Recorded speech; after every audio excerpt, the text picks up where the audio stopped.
Welcome back to Ask Allison. Here's today's question. It made me laugh, just so you know. I mean this very respectfully, but why do 99% of private pay therapists all have the same niche, including myself? High achievers who deal with anxiety and overthinking and people pleasing, or some spin on this. Is there a niche that's more in demand or something a private pay therapist could go into to help fill a void in our collective services? I love working with these clients also, but I don't feel like I stand out or look different enough from the next provider. Thanks. So before I answer this question, I want to thank Therapy Notes for sponsoring Ask Allison. They are the #1 rated electronic health record system available today. With live telephone support 7 days a week, it's clear why Therapy Notes is rated 4.9 out of 5 stars on Trustpilot and has a 5-star rating on Google. Therapy Notes makes billing, scheduling, note-taking, and telehealth incredibly easy.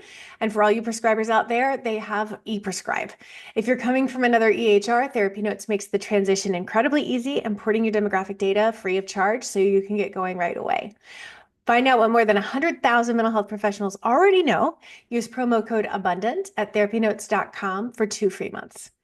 So, this isn't everyone's niche, but I've definitely seen a lot more of this niche than any other, especially lately in the last couple of years. And I know exactly why.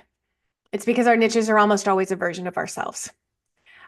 So who do you think makes up a very large portion of private pay, private practice owners? High achievers who deal with anxiety, overthinking, and people pleasing. We've worked on it, but those parts of our personality are still present. And we have a lot of empathy for people who are struggling with that in the way that we used to. A similar dynamic is therapists specialized in overwhelmed moms or women who look like they have it all together but don't. It's almost always a previous version of us that we're speaking to. I started Abundance because I wanted to help therapists like me who didn't know how to start a private practice, but wanted it bad enough to learn how. I didn't have a guide when I was starting out, and I wanted to be one for you. In terms of filling a void, I only want you to niche and work with clients that you enjoy and that you are competent with.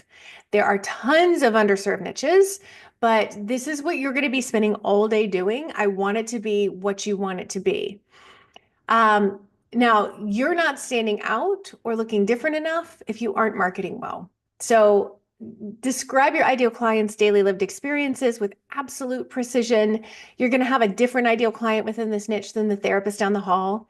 Yours may have underlying trauma from emotionally immature parents, and her anxiety and people pleasing may have that flavor.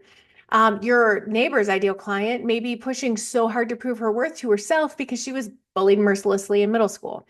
Those two clients are going to have similar but different expressions of their struggle each day.